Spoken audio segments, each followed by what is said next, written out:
In this video, I will introduce you to the subdiscipline of pharmacokinetics and what you will be learning in this course. One of the foundational principles of pharmacology is that, for most drugs, the intensity of effect is related to its concentration at the site of action, because the greater the concentration, the more receptors are occupied. This means that, ideally, we would want to measure what the drug concentration is at the actual site of action. But unfortunately, this is rarely possible since many sites are very difficult to sample. Think, for example, of the brain or the myocardium. Also, many drugs work at various sites distributed throughout the body, so it would mean taking multiple samples to understand how drug concentrations at all these different sites relate to drug effect. So what we do in practice is measure drug concentrations in easily sampled fluids like blood, saliva, and urine. Then we infer how drug concentrations are changing at the site of action based on the assumption that blood and tissue concentrations are directly related. What the figure in this slide is showing is that although concentrations in the plasma, kidney, and at the site of action are not identical, they show the same trends over time. That is, when concentrations are high in the plasma, they are also high at the site of action. Conversely, as the concentration declines in plasma, the concentration at the site of action declines as well. This brings us to the question of what we exactly mean with the term pharmacokinetics. One definition is the study of the fate of exogenous chemicals, that is, chemicals to which an animal is exposed from the outside of the body, when administered to living organisms. So by studying the fate of exogenous chemicals, we study a number of processes that occur after a drug has been given to an animal, namely liberation or drug release from the formulation, absorption, distribution, metabolism, and excretion.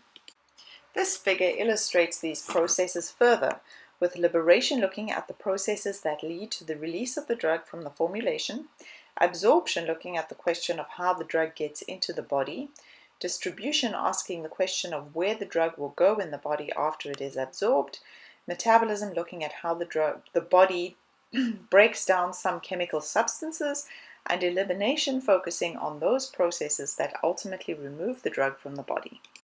Another definition of pharmacokinetics is the mathematical description of how drug concentrations, in plasma mostly, change over time following administration to a living organism. Of course, all the processes mentioned in the previous two slides contribute to the drug concentration time profile we are describing, so by describing these profiles, we are also examining all of these processes. This slide shows how the time concentration profiles, that is, profiles of how a drug's concentration changes over time, for a drug that has been administered by three different routes: intravenously, intraperitoneally, and per os. The per os route is magnified on the right-hand side. You will notice that these profiles look quite different for the different routes of administration. And what we want to do by studying the pharmacokinetics is to find explanations for these differences and how we can manipulate the dosage regimens to account for these differences and still achieve successful therapy. So there are many reasons why we would want to study the pharmacokinetics of a drug, including to answer one of these questions. Is the drug absorbed, and to what extent? Are there factors that interfere with absorption? What is the relationship between dose and drug concentration and effect? How do concentrations obtained with different routes of administration compare?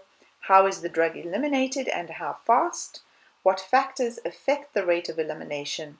And is the pharmacological action due to the parent or the metabolite? Finally, there's clinical pharmacokinetics, which is the application of the pharmacokinetic principles and knowledge we have through studying a drug to develop safe and effective therapies for patients. I hope this video has given you a better understanding of what we mean when we use the term pharmacokinetics and what we are going to learn about this semester.